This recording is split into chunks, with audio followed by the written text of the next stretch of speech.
मेरा भगवान बड़ा, कोई कह रहा है मेरा भगवान बड़ा। तो ये क्लैश जो आपस में है, ये कहीं ना कहीं इंसान को हमें लगता है भगवान ने हमको बनाया, लेकिन बहुत ज़्यादा प्रोबेबिलिटी है कि हर चीज़ इतना परफेक्टली बनी है, हर चीज़ इतना परफेक्टली डिज़ाइन है, अंदर कुछ और होता है, हम दिखाते बाहर कुछ और है। तो इसलिए मुझे लगता है कि हो सकता है ये इवोल्यूशन का कहीं मिसफायर हो सकता है। कई धार्मिक लोगों को, जो थोड़ा कट्टर धार्मिक है, उनको ये बात बुरी लगे। हेलो, मेरा नाम विक्रम है और आज हम गॉड के कॉन्सेप्ट को साइकोलॉजी बेसिस पर थोड़ा सा डिस्कशन करेंगे। देखो यार, भगवान को मानना थोड़ा सा अटपटा है। अगर इसको गहराई से समझा जाए इस टॉपिक को, तो इस तरह की मान्यता को मानना कि जिसके पीछे न कोई रिसर्च हो, न एक लॉजिकल समझ हो, न रैशनैलिटी हो, न क्रिटिकल थिंकिंग हो, फिर भी हम इस किसी चीज़ को माने बैठे हैं, ये थोड़ा सा अटपटा है। क्योंकि कई चीज़ों में हम अपने तर्क का, लॉजिक और समझ का प्रयोग करते हैं, लेकिन जब बात आती है कि ऐसी शक्ति को मानो कि जिसने सबको क्रिएट किया या जो सबसे सुप्रीम है, तो इस तरह के कॉन्सेप्ट को हम आसानी से मान लेते हैं, न बिना किसी लॉजिक लगाए, बिना कोई रैशनैलिटी के। उदाहरण से मैं आपको, एग्जांपल से मैं आपको समझाता हूँ। जैसे कि अगर मैं आपको बोलूँ कि आप एक कमरे में हो और मैं आपको बोलूँ कि बाहर पत्थर हवा में तैर रहे हैं, तो बहुत ज़्यादा चांस है कि या तो आप मेरी बात का मजाक बनाओगे, या अगर आपने मेरे को सीरियसली ले लिया तो आप बाहर जाके प्रमाण ढूंढोगे या चेक करोगे कि जो कही गई बात है ये वाकई में ट्रूथ है या नहीं। आप अपने लॉजिक्स और अपने ब्रेन का इस्तेमाल करोगे वहाँ पर। लेकिन जब बात आती है कि ऐसी शक्ति को मानो जिसने दुनिया क्रिएट करी या दुनिया बनाई, ऐसी शक्ति को मानो तो या तुम्हारी वो रक्षा करेगी, वो सबसे ताकतवर है, तो इस चीज़ को हम आसानी से मान लेते हैं बिना किसी रैशनल क्रिटिकल थिंकिंग के। तो ऐसा क्या होता है कि हम बिना लॉजिक लगाए चीज़ों को मान लेते हैं? क्योंकि आमतौर पर देखा गया है कि इंसान जो है बुद्धि का प्रयोग करता है हर जगह। तो इस कॉन्सेप्ट को थोड़ा सा साइकोलॉजिकल लेवल पर थोड़ा डिस्कशन करते हैं। तो इस बात को समझने के लिए मैं आपको एक एग्जाम्पल के हेल्प से मैं इस बात को थोड़ा सा समझाने का प्रयास करता हूँ कि इमेजिन करो, पूरे अर्थ में डिजास्टर आया हुआ है, पूरे अर्थ में एक प्रलय की स्थिति बन गई है, कोई भी जगह सेफ नहीं है। तो आपको कोई बोले कि झूठ मूठ का कि कोई ऐसी जगह है जो अभी सेफ है, तो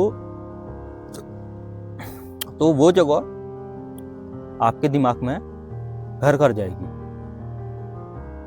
वो सिक्योरिटी के बारे में आप सोचे बिना नहीं रह पाओगे।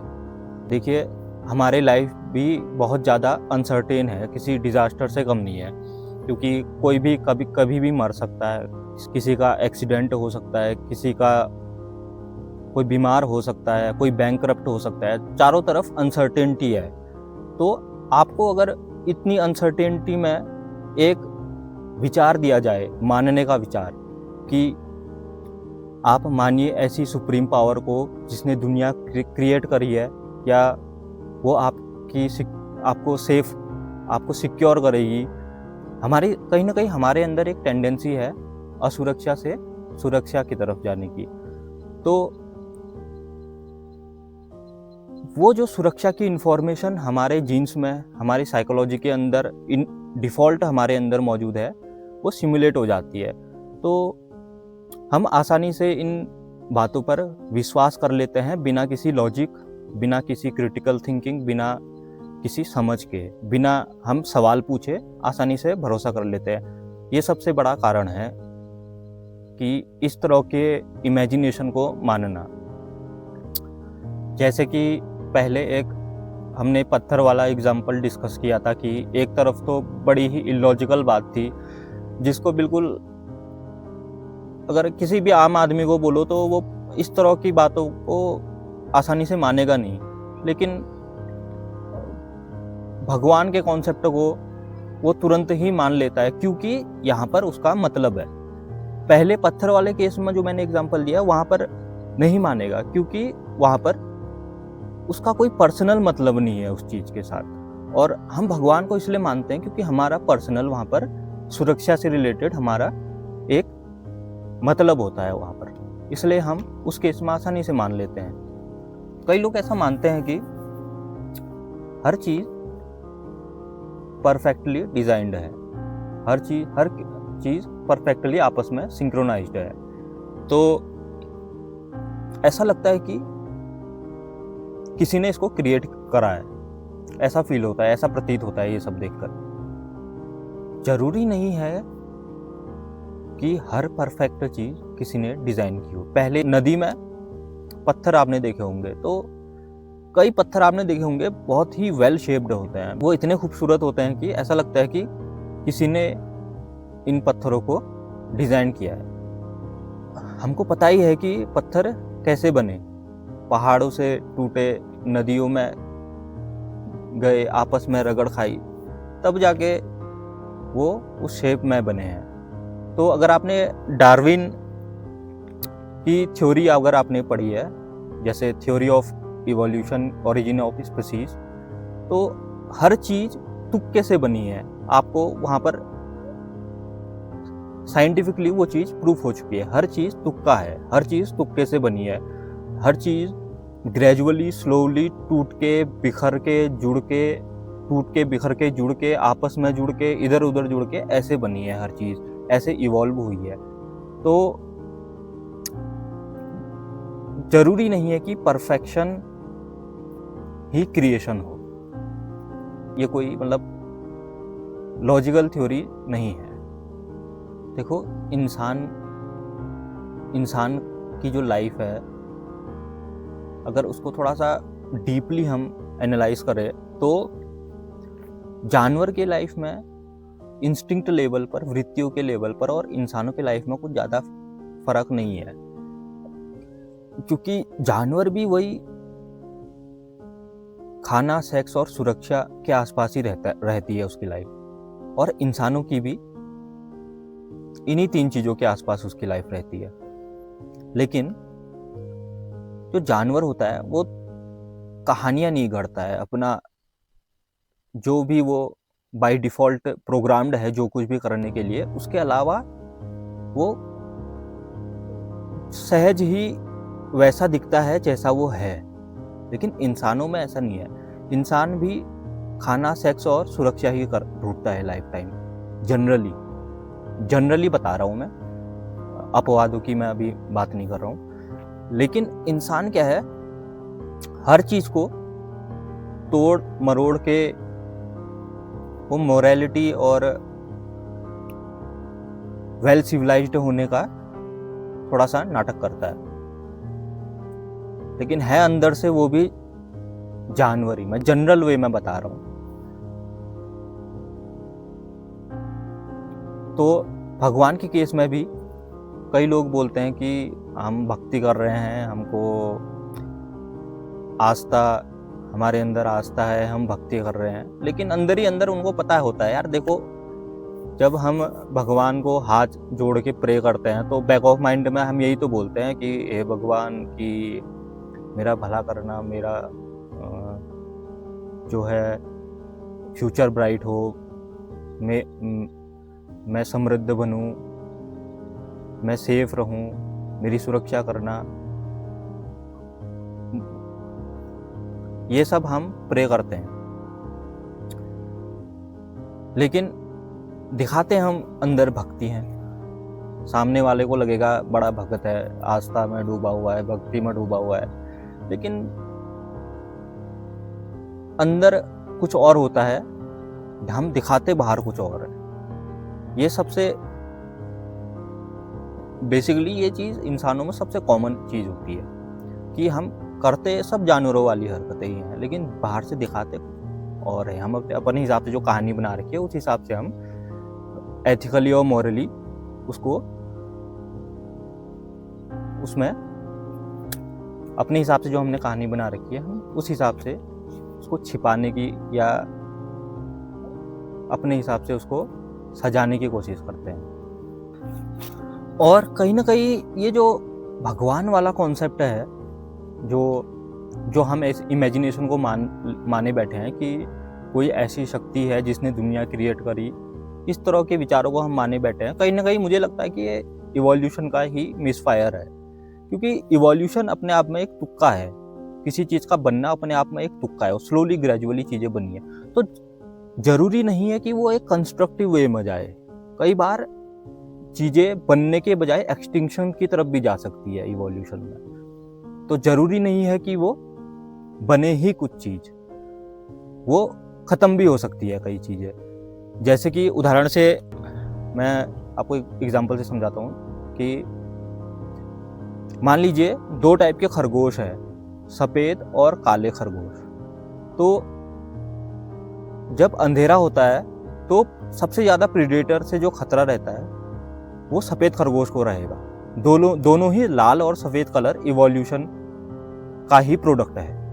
तो जो काले खरगोश है वो अंधेरे में प्रीडेटर से सरवाइव कर जाएंगे, शिकारी से सरवाइव कर जाएंगे, लेकिन जो सफ़ेद खरगोश है वो आसानी से शिकार बन जाएंगे। तो जो ये सफ़ेद रंग है वो मिसफायर है इवोल्यूशन का। वैसे मिसफायर नहीं बोलना चाहिए, लेकिन मतलब अगर मैं एक बायस होके अगर देखूं इसको, मैं सोचूं कि इवोल्यूशन कंस्ट्रक्शन की तरफ ही जाए, अगर इस तरह से बायस होके देखूं तो वो एक मिसफायर है। तो वैसे ही भगवान को मानना, इमेजिनेशंस में जीना इस तरह की, वो एक तरह का मिसफायर है, क्योंकि हमारे विचार भी इवॉल्व हुए हैं धीरे धीरे। जिस तरह से विचार हमने किए हैं वो इस तरह की इन्फॉर्मेशन भी, जिस तरह के लोग जिस सभ्यता में रहे हैं उनके अंदर की जो इन्फॉर्मेशन है, सोचने समझने की जो उनकी धारणाएं हैं, कहीं ना कहीं उसका भी इम्पैक्ट जेनेटिक्स में पड़ता ही है। क्योंकि देखा होगा आपने, धर्म से रिलेटेड बहुत सारे मास लेवल पर जेनोसाइड होता है और दंगे होते हैं। वो कहता है मेरा भगवान बड़ा, वो कहता है मेरा भगवान बड़ा। तो कहीं ना कहीं हिंसा, ये चीज़ हिंसा की तरफ भी जा रही है और जा चुकी है। ये चीज़ें सब अपना अपना झुंड बना के बैठे हैं। ये क्लैश जो आपस में है, ये कहीं ना कहीं इंसान को, इसमें कई जाने जा रही है, कई लोग मर रहे हैं, तो कहीं ना कहीं ये डिस्ट्रक्टिव भी है ये चीज़। तो इसलिए मुझे लगता है कि हो सकता है ये इवोल्यूशन का कहीं मिसफायर है, अगर मैं इवोल्यूशन को बायस होके देखूं तो। वैसे अगर मैं अनबायस्ड होके देखूं तो किसी चीज़ का कोई मतलब नहीं बनता है। मतलब कोई भी, मतलब सही गलत, अच्छा बुरा कुछ नहीं है।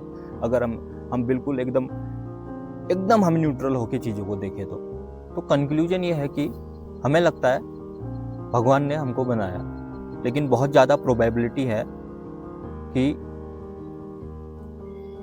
हमने भगवान को बनाया अपने दिमागों में। इसके होने के चांस बहुत ज़्यादा है। भगवान कुछ नहीं है। कंक्लूड करूं तो भगवान,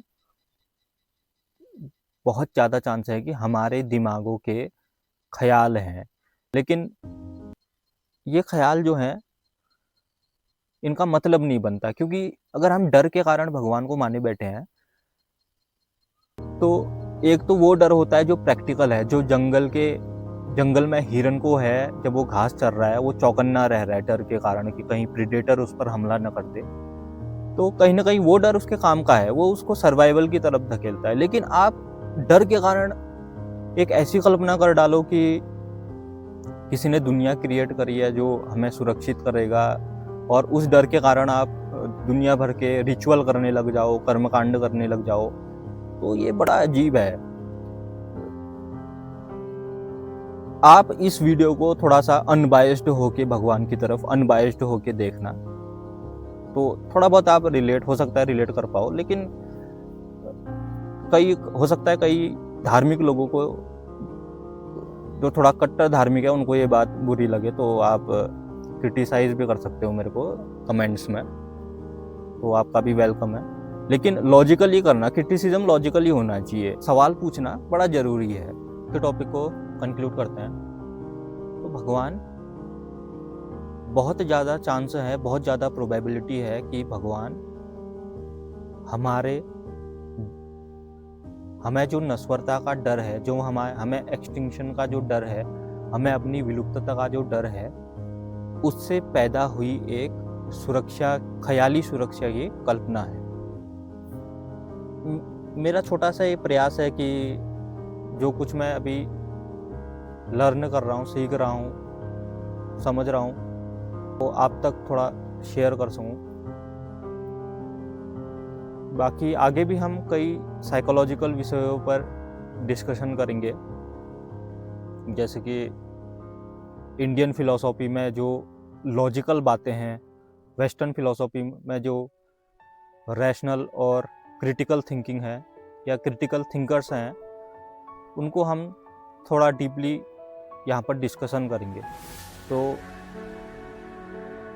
आगे भी कुछ रोचक टॉपिक मैं लेके आऊँगा इस चैनल पर, तो मुझे सपोर्ट करो। Thank you.